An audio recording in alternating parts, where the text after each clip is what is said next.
Julien Lutz, better known as Director X, is a legend of filmmaking and is responsible for some of music's most iconic videos.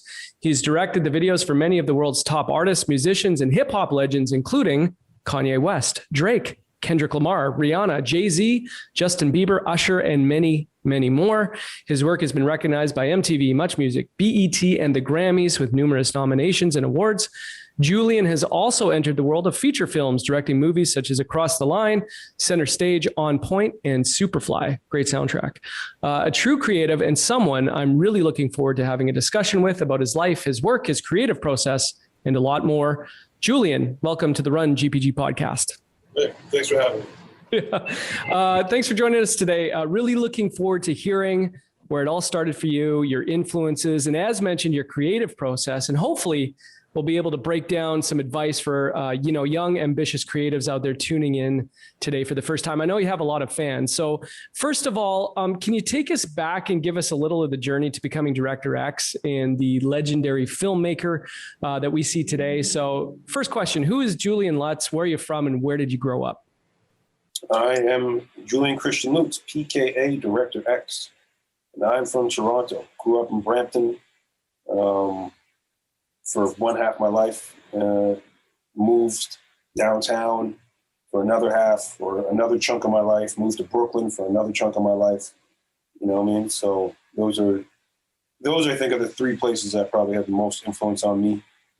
And I make music videos, commercials, television shows, and movies. I'm a director. That's awesome. What was the music scene like in Toronto as you were coming up, especially the hip hop scene? Do you mind breaking that down for us a little bit? I mean, when I was growing up, hip hop, only a few records would make it to the radio, barely any. MuchMusic wasn't playing it yet.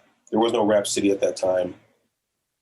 You know, you'd have to know someone who got some music from the States, or like, it was just hard to get a hold of the music. It was hard to get a hold of the culture, right? Mm-hmm. Beyond what we had. It was just a very different time.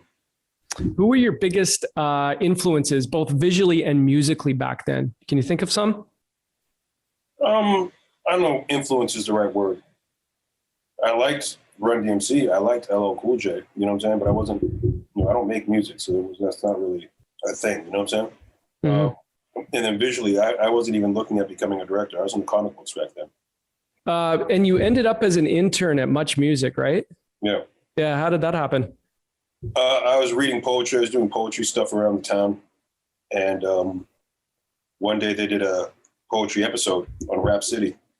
And while I was there, I spoke to the producer, Michelle Geister. But hey, because there's a dude on the scene, Big C, who had been an intern there. He was a unit assistant. And we didn't know what that meant at that time. We thought Big C was rich because he worked at MuchMusic. And, and little did we know. But he moved on to work at BMG. And so there's an opening. I knew there was an opening. So I said, yo, what's up with that Big C spot? And I got that internship. Nice. Okay. So you ended up being mentored by a legend that's Hype Williams, right? How did you track down Hype Williams? Like, how did that connection happen? Vibe magazine did a one-page thing on him. Like we've been noticing the videos, the name was getting known. Now Rap City was around, and we were noticing that there's this certain videos, you could tell that they looked better, they were more artistic, and Hype Williams, just the name that was beginning to get known. So I reached out to Vibe trying to get an office contact. So I had to figure out how to get a hold of Vibe. I sent the package to the person who wrote that story, all the stuff I'd done, videos, T-shirts, all my art, and said I want to, trying to get a hold of this guy. And they finally gave me an office number. I said, who do I need to talk to? So I knew you couldn't ask for Hype's number, you know what I'm saying? And got the office number. And then from there, I had to go through a whole other set of hustle. And it was not easy. Persistence is normally what I tell people. Right. Listen, you no doubt had a lot of takeaways, lessons learned and taught. What was it like working with Hype? And can you think of the biggest takeaway you had from working with him? I mean, working with Hype was amazing. I got to be around, the biggest videos of the day as they're being made, right beside the guy who's making them. So a lot of learning from that process. And I mean, as far as being a director, I think the biggest takeaway I got from Hype was that a video needs to be about something. And when I mean about something, it doesn't mean it has to be a story. It has to be, it could be about a look. It could be about a dance move. It could be about something, you know what I'm saying? But it needs to be, you need to know what it's going to be about when you do it. And the follow up to that, can you touch on the importance of mentorship for young creatives? Because I mean, can't think of a better, mentor to have than Hype Williams, especially in the, the work you're doing, but just the importance of mentorship. I was fortunate that I met Hype and got in there and we formed that relationship. But not everyone has that. You got to get in there and just work, and be around people. You got to, which is the importance for young people getting into entry-level positions, interning, PAing, just being in the system and being able to see people and learn from them. Because not every mentorship has to be like some big name person is taking you under their wing, and now not everything has to be that. No, I agree with that. At what point did you decide you wanted to direct? Was there a pivotal moment there where you said, okay, I want to be a director? Much Music, the internship at Much Music is when I looked around and said, oh, because before that I thought I was going to be a graphic designer. And then I said, oh, this is interesting. These cameras, these lights, this is interesting. And where did maybe you can tell us where the name Director X actually came from? Well, it came from Little X. Okay. Back in those days, everything was, Malcolm X days. There was Public Enemy and X Clan, and just hip hop was much more militant place. So I was Little X. And then, as I got into my 30s, I'm like, I can't be Little X. Nice. Got it. So let's talk about the role of the director here and your creative process, maybe some advice as well. But what does a director do? Like, what do you want from a director? The director is the vision, right? Especially when it comes to music videos. You want a director that really understands the full scope, what it's going to look like, understands the camera, is creative, is coming up with concepts, understands culture, understands cool, understands just what's hot. Like, yo, we got to do this little thing, and we're going to, it's that bigger vision. It's the leader. What does your creative process look like? Like, for example, if an artist comes to you and says, I'd like you to direct, a video for the new single off my new album, like, where do you start with that? What's the process look like? Playing the song over and over and over again. Some artists know exactly what they want to do. Mm-hmm. So you're just kind of creating their vision. Other artists are more along the lines of, I don't know. That's why I called you. In those cases, you're just listening to the record, trying to find the things and flush it out and make it into a full piece. Mm-hmm. So you just listen to the song over and over again. So a lot of it. And then you start looking at visuals sometimes. You just go through the process, trying to find the thing that's going to be the thing. Cool. Directors, creatives, they all have their distinct styles. Can you describe your style? Do you have one? I don't know. I mean, I know that I couldn't describe it. Yeah, I know there is definitely a style. People do know when they see something that's me, they know it's me, but I don't know how I break that down. I've heard you say, if you want to be a director, this is the business of understanding human behavior. You said that. That's your quote. Yeah, you have to be conscious of the subconscious. Why is directing about understanding human behavior?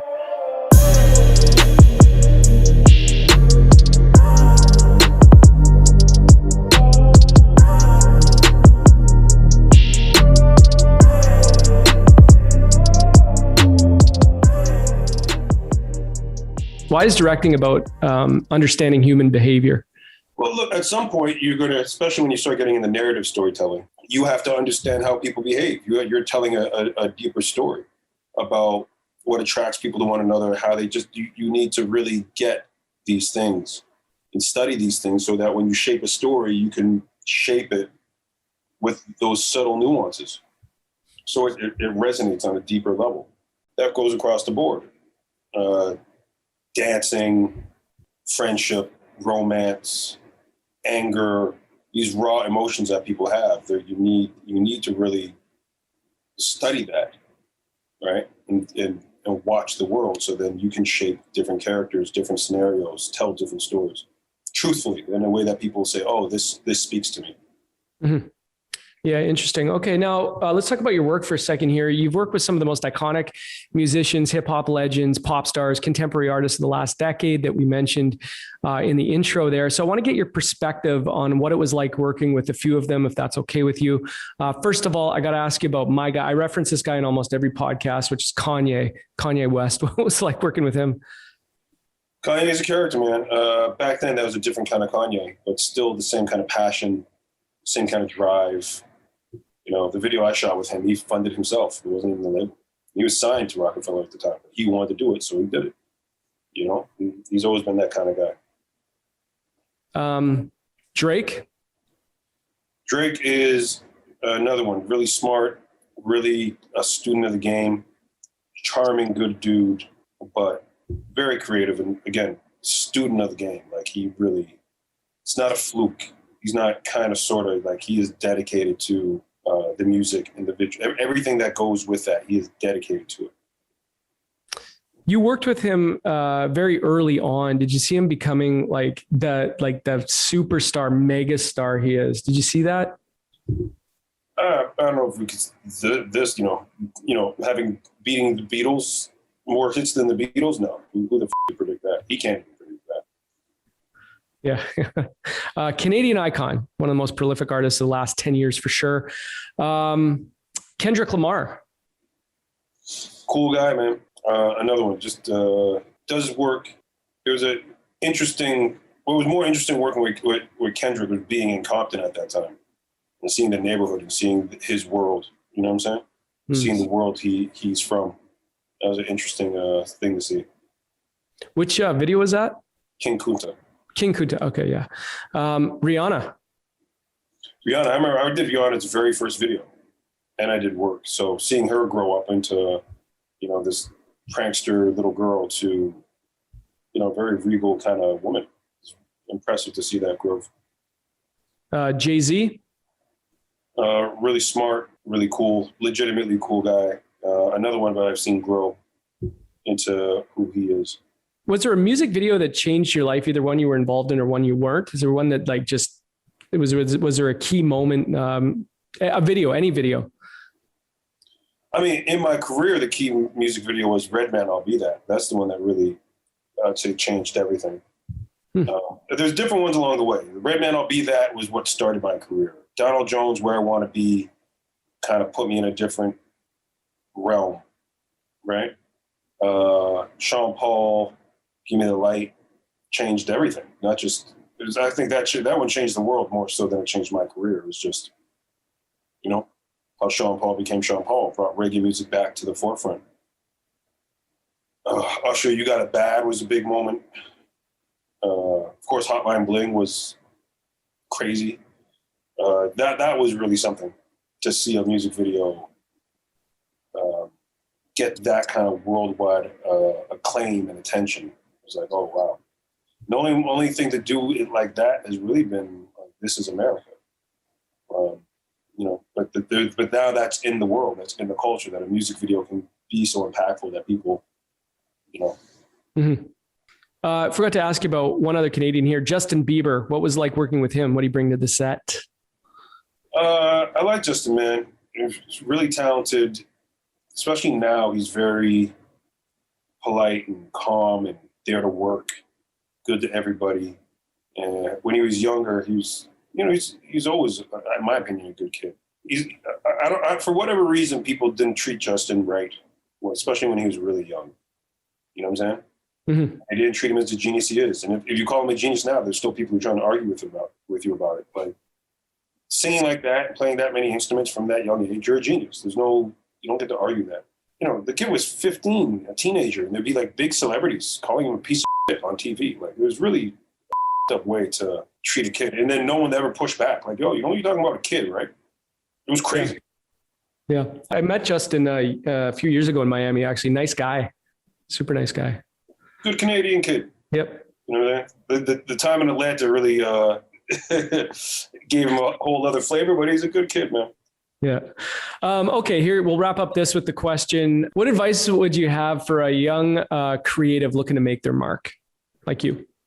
I would say, especially now with the tools that are in your possession, go out and make things and really make things within your culture. You know, every kid exists in a subculture of some kind. There's some, you know what I mean? We all exist in different little worlds. Embrace that world, because that's where they're going to give you a shot. That's where you're going to be most accepted. It was the hip hop record labels that gave me my shot. Bad Boy and Rockefeller, right? They opened it. They gave me that shot. And by embracing the subculture you're part of, that's going to give you a much better lane, a place to work where you're understood, where you get it innately. When you're in the culture, you have an understanding of the culture. You know what I'm saying? That's the place to be. But top is you got to just start making stuff. Yeah, good advice. What's next for you? Like, what projects do you have on the go? What's coming up next? Maybe you can talk on Operation Prefrontal Cortex, which I was reading about. Yeah, I mean, project-wise, there's always something on the go, and you can't really talk about them until they're done. But Operation Prefrontal Cortex is a community organization that I founded with some friends to reduce gun violence and heal the effects of gun violence through meditation. We're an educational organization, educating people about what happens. So, you know, childhood abuse and neglect damage the brain. The developing brain is damaged. And stress damages the brain, right? Regardless of how you grew up. So abuse and neglect, a child who grows up in an abusive or neglectful environment, their prefrontal cortex is too small compared to the average person. And that's decision-making. And their amygdala, which is emotional control, is too large. And the way these two parts of the brain work is that the amygdala can shut off your prefrontal cortex. If you've ever blacked out, or if you've ever heard anyone say, oh, I blacked out, you know that moment. Something's happening, you black out. There's a hole in your memory. And next thing you know, something's going, you're doing something, right? What happens is the amygdala gets information just a fraction faster than the prefrontal cortex and the amygdala. So your emotions decide if we're going to go fight or flight. And stress does this as well. Stress shrinks your prefrontal cortex and enlarges your amygdala, even just a little bit of stress. So when your brain is in that state, when your prefrontal cortex is too small, and your amygdala is too big, you're more prone to violent and aggressive behavior. So all these things are shaping and damaging the brain. But meditation reverses that. Meditation gives volume to the prefrontal cortex and shrinks the amygdala. The exact opposite of the violent and aggressive brain. The exact opposite of what stress and trauma do to the brain. And when you bring meditation to violent environments or violent people, they change. And it's literally changing the brain. So our organization is about bringing this information to the public because it's so easy to do. Like, someone could hear this podcast now and say, I'm going to try and meditate. I have anger issues. Download Headspace or Google how to meditate and try something. And that's all it takes. You know what I'm saying? Like, boom, you're on your way. You don't need a fancy this. You don't need a fancy that. You don't need anything except the decision to do it. Mm-hmm. And then after a while, you'll really begin to see those changes. So making this information for people. And what this does, especially if you're a parent, you need to get your kid meditating. Their marks get better. Their relationships get better. Friendships, physically, everything in their life gets better. The earlier you can get your child meditating, the better. So we all need to do it, especially in these times that we're in. We all should be meditating, but especially our kids. You will change their life for the better.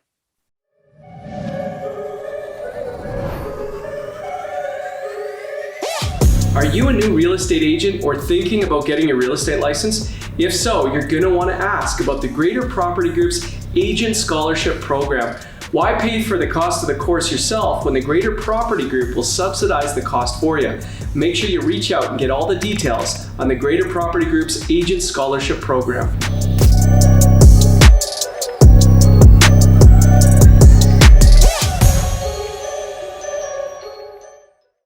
Yeah, awesome. Well, that sounds like a great cause.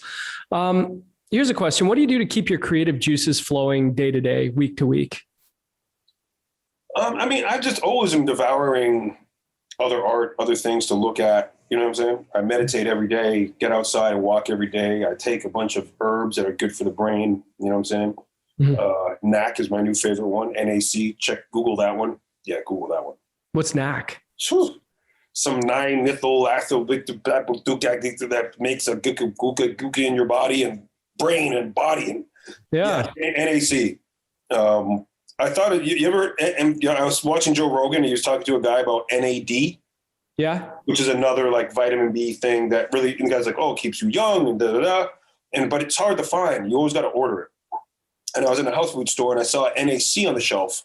But it had been so long, I thought the NAC was the NAD, so I grabbed it. And then when I went back to the Joe Rogan show to go look up what the guy said, I realized I had the wrong thing. But then when I Googled what I had, it was, oh, what the f***? I got back issues. This is good for my back. It's good for your brain. It's good for your skin. It's like, it's unreal. It's unreal what the does. So, currently, there's always some supplement I'm suggesting to my friends. That's the current one I'm suggesting. Is there an app or a piece of technology that you cannot live without? I mean, we're all addicted to our iPhones now, man. So it is what it is. At least I think we got the real thing is that we got to recognize it's a fucking addiction. These things, if they're by you, you're just compelled to open it up and start flipping through Instagram or Twitter or just, it's just crazy. Yeah.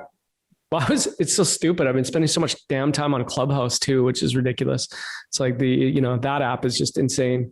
I don't know what it is, but that's one of the most addictive apps, I think, because you're actually conversing with people. You get that, you got a little bit of FOMO. You can have conversations, start your own room. Yeah. Clubhouse is interesting. It's interesting, right? We're just a species that just can't not be around each other. Everything's, you know what I'm saying? We're always looking at pictures of each other, words that we've written to one another, talking to one another. Look, we just got to we're just this herd species. We just gotta romp around one another. Yeah, that's why this lockdown was not good for people. Here's a question, make you think. If you could have dinner with any three people in history, past or present, who would they be and why? Genghis Khan. Why not? Genghis Khan, you know what I'm saying? I heard a story that they would siege a town. These guys were crazy. And he said to the people of the town, said, I'm here. That means God is mad at you. I don't know what you did wrong, but I'm here. So here, and they spent like a month killing people. A month straight, just killing people. You know what I'm saying? Dude, and apparently, I don't know how they know this, but they can track, I can't remember what percentage of the world's population back to Khan. So yeah, Genghis Khan, let's have dinner with Genghis Khan. Bob Marley and Malcolm X. What a table that would be. Exactly. That'd be fun. That's the first Genghis Khan we've had. No, maybe it's not. Maybe it's not the first Genghis Khan. I'm trying to think. First Malcolm X we've had for sure. Bob Marley, we may have had Bob Marley, but that's quite a table. I have Bob Marley. How many people? That's it. After dinner would be interesting too. Getting high with Malcolm X and Genghis Khan and Bob Marley would be interesting. There you go. Okay, here's a question. You're opening a bottle of champagne a year from now, celebrating something you've accomplished. What would that be? My blockbuster movie. You can't tell us, can you? No, but I know which one. Damn it, Julian. Okay. Okay. Final question. What's your legacy? Like when all's said and done, what does the Julien Lutz legacy look like? Like, what do you want to be known for? I mean, I hope people look back at the work I did and remember it, that it's not just a flash in the pan. That would be nice. But more importantly, that the work we're doing in the community, the Operation Prefrontal Cortex mission to bring meditation into schools, communities, the correctional system, the streets, the police force, really all first responders. If that just became, or when that becomes the standard of just how we do things. When our kids go to school, and of course they meditate in the morning. And of course the cops meditate. Of course, you know what I'm saying? Of course our firemen and our nurses and doctors and teachers. And when this is just that brain health, in the same way we all now recognize that you have to take care of your body, you have to exercise. Mm-hmm. That we recognize that meditation is just brain exercise that has to be done. You have to exercise your brain, you have to exercise your body.